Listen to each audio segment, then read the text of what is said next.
Well, that was an unfortunate last episode, now wasn't it? We lost the Dreadnought. Good news is it gave me the kick in the pants to make me move this shop upstairs, which I've been thinking about for a while. Now I'm in the bedroom. I'm not showing you the whole thing, and of course there's going to be parts of the room that I just conspicuously avoid for reasons. Not those reasons. So yeah, this is the Revell B-17 and 1/48. I figured I started it a little bit just to kind of have a thing in the background if I'd once in a while, just wanted to, just to try, change a pace and whatnot. And well, I've done things I like, I've done things I don't quite like with it, but overall, this is now what we're doing. So, welcome to part 1 of the B-17 playlist. Let's get to the part where I put this camera on the bench and start opening things, eh? And open I do. So, yeah, I wrapped that in blue masking tape because I had a bunch of it and I moved a few places with that thing, so good to keep it all together. And then I go ahead and I look through the whole thing, pontificate on what I've done so far, because this is kind of the back burner model. And then I make another remark I want you to hear. But, other than that, of course, I have all sorts of fun things. Yeah, fun things like photo etch. So then I go ahead, I set the camera up, struggle with a little bit of it, and then start kind of trying to figure out exactly how to lay out this whole cockpit before realizing, now that it's the main model, and because I've had so much more experience with the Dreadnought, wow, I've really gone up in terms of how much I, make these things try to go better. So what I'm doing now is I look at those control yokes. I don't like how they are, so I mix up some magic sculpt. I put a little super glue on there before putting on the magic sculpt, and I do that to reinforce those yokes. Eventually I'll go back, I'll paint them over, all that. You'll notice everything is also green. I plan on also going back over this eventually with the different colors required for, various bits of things.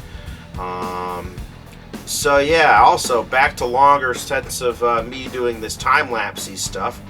A couple of these I had a good angle of getting things done, and then others like this, my hand's going to block the way as I, text or whatever I was doing there. And then I go ahead and I get out some photo etch bits. And yeah, also drill out some things for a detail. I think that was the bomb sight. I drilled that out to give it a better lens type detail. I'm just going to take a brief aside. So you're wondering, Rich, photo etch is frustrating, but really, dude?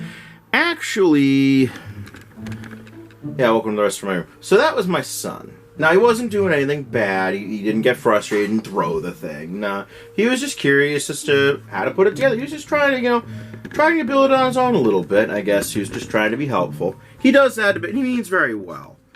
Okay, now, I realized something. May create some plastics. Well, let's try a little bit. Yeah, this door's gonna be a bit buried, so let's try that right there, and then hopefully this will just... Let's see if we can't elegantly, rather than inelegantly, get that super glue off. Because I remember getting debonder. And I'm starting to know why the modeling folks on YouTube tend to be older. And I read through those instructions in the bottle, too, until... Use and store and move ventilator away from heat, sparks, or flame. Oh, so this goes on fire. Cool. It burns. The most important parts of any instructions, of course.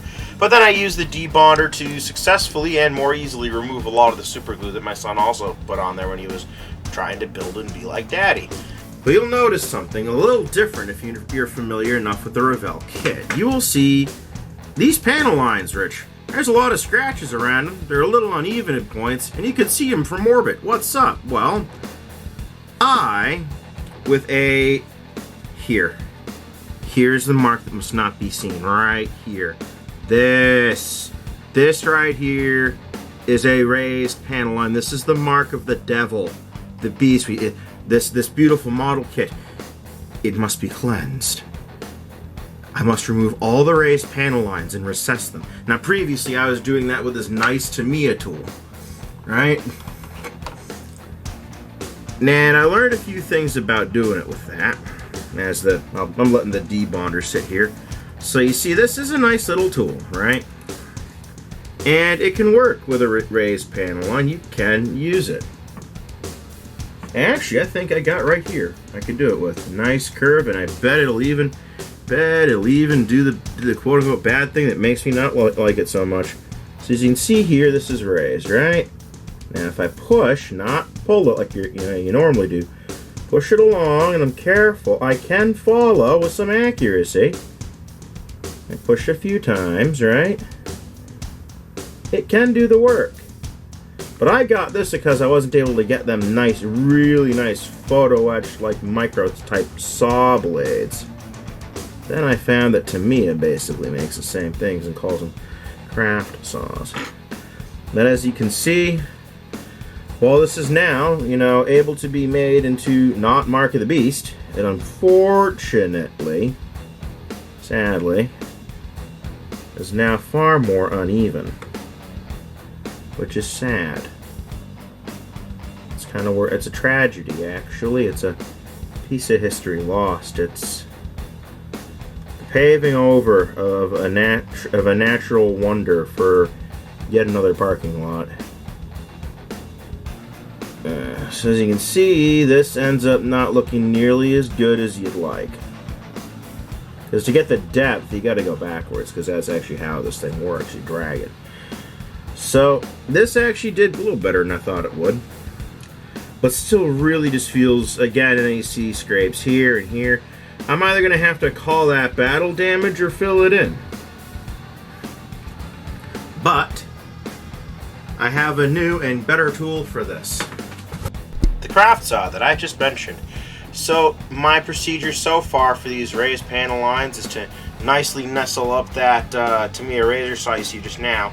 Against one, go back, go forward a few times very slowly to start a groove, then go back and forth a bit, and finally widen out the groove with that scriber tool to try to make all the panel lines in the aircraft relatively even. Well, a model that I am modifying the ever-living holy daylights out of. Did I mention how much I hate raised panel lines? Anywho. A beer, some replacement photo etch for the bits that did break. A model that I'm modifying the ever-living daylights out of. And a bench whose organization I can improve upon and make better as I need. I'm back in business. I'm home. Anywho, so that kind of is going to wrap up B-17 Part 1. So hope you enjoyed. Be a bit more stuff next time. And anyways, time to put that YouTube dance clip up. See ya. Peace out. Like, share, subscribe. Hooray!